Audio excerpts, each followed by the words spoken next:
Damn, that sucks. What's up mga homies? It's RTV muli. Para sa isang maikling vlog lang naman. And nakita nga natin yung sa post sa group. Mag-react lang tayo about sa nangyari sa mags ng ka-Easy Ride 150 Fi natin or 150Q. And guys, ang mags talaga ng Easy Ride sobrang rupok nga talaga. Maski sa Easy Ride 150N, marupok talaga yung mags ng Easy Ride, no? Sobrang rupok.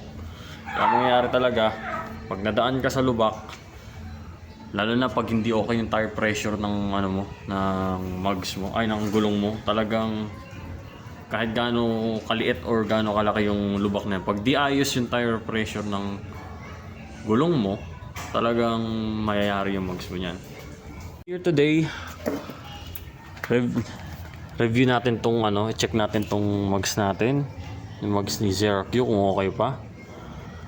Okay, so far okay naman siya. Version 2 mags po ito, and thankfully talaga na-action na ng Motorstar to yung unang mga complaints sa 150Q. Kasi sobrang nagkakrak nga kasi yun, kasi kulang siya ng supports dito sa pagitan ng mga mags na to. Kung nakikita nyo naman, madumi lang siya pero all goods yung mags natin. Wala pa namang issue, wala pa namang bengkong, thankfully. Kasi guys, sabi dinadaanan ko sa C3 and Road 10, lubak ang mga kalsada dun. Kaya once nakakita ako ng lubak, talagang nagsaslow down ako. Di baling pumreno ako ng biglaan, wag ka lang malubak talaga ng sobrang lala. Tsaka always kabisaduhin nyo lagi yung mga dinadaanan nyo. Check your surroundings, kung saan yung maayos na pwedeng daanan ng motor nyo, dun kayo dumaan para maiwasan ng bengkong. Tsaka yung tire pressure nga naman, isa rin yan sa mga importante. Ito sa akin, okay naman yung tire pressure, matigas naman siya, hindi naman siya ganun kalambot. And so far, thank God, wala pang crack itong version 2 mags natin.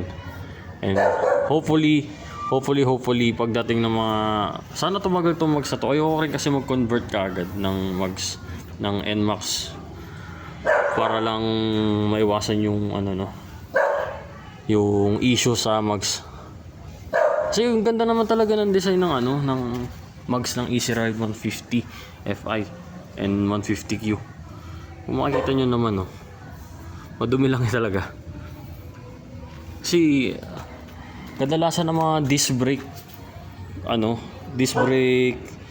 rear disc brake ng motor, lalo na sa mga scooter, is yung disc nila nasa labas.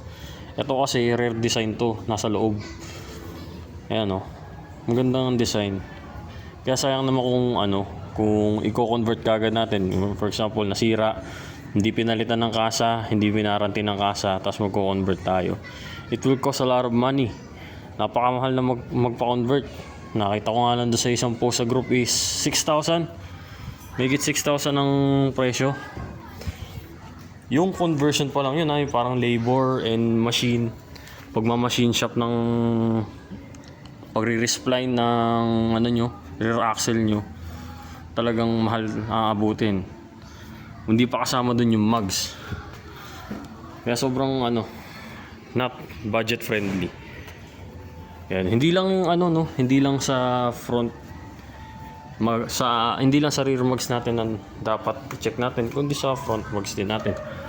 Kasi guys, napakahirap din talaga. Alam niyo ba kung magkano ang isang mags ng Easy Ride? Sa 4,000 isang mags.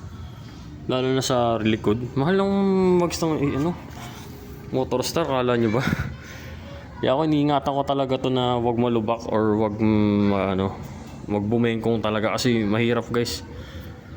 Kaya yun lang ang natin ang iiwasan natin, yung malubak tayo at tayo at mabengkong yung mags natin.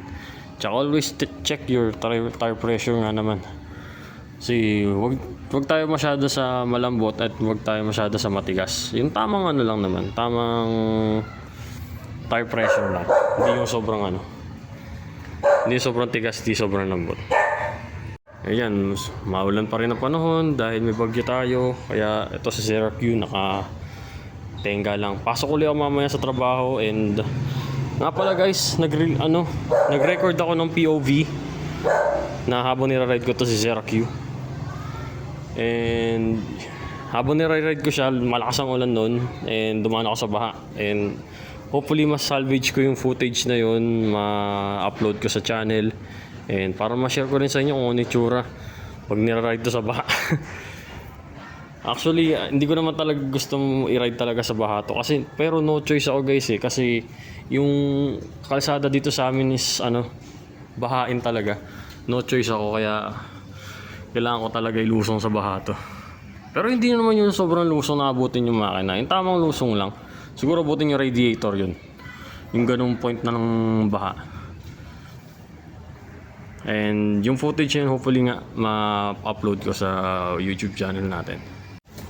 And yun lang guys, no? Kung nagustuhan nyo tong natin, reaction do sa natin sa post sa group about dun sa mugs ng Easy Ride 150 kasi sobrang talaga nun guys, sobrang marupok lalo na pag di tama tire pressure nyo. And siguro this week dalawa tatlo na ako nakita na nabengko ang mugs ng Easy Ride 150 nila. Kaya ingat-ingat tayo sa pagdadrive, be careful sa surroundings natin, double check nyo lahat. Tsaka tandaan nyo lagi, kung saan kayo laging dumadaan na kalsada, tingnan nyo kung saan yung lubak doon and nyo na yun, iwasan nyo na yun. Lumipat kayo sa ibang part ng kalsada na smooth yung surfaces na pwede kayong mag-ride ng walang aberyano. And hopefully you enjoy this vlog. Simple vlog lang tayo. And kung nagustuhan nyo, please like, share, subscribe sa ating channel, Zera TV, for more Easy Ride 150 FI contents, no? And kung ano po mga content natin guys, no?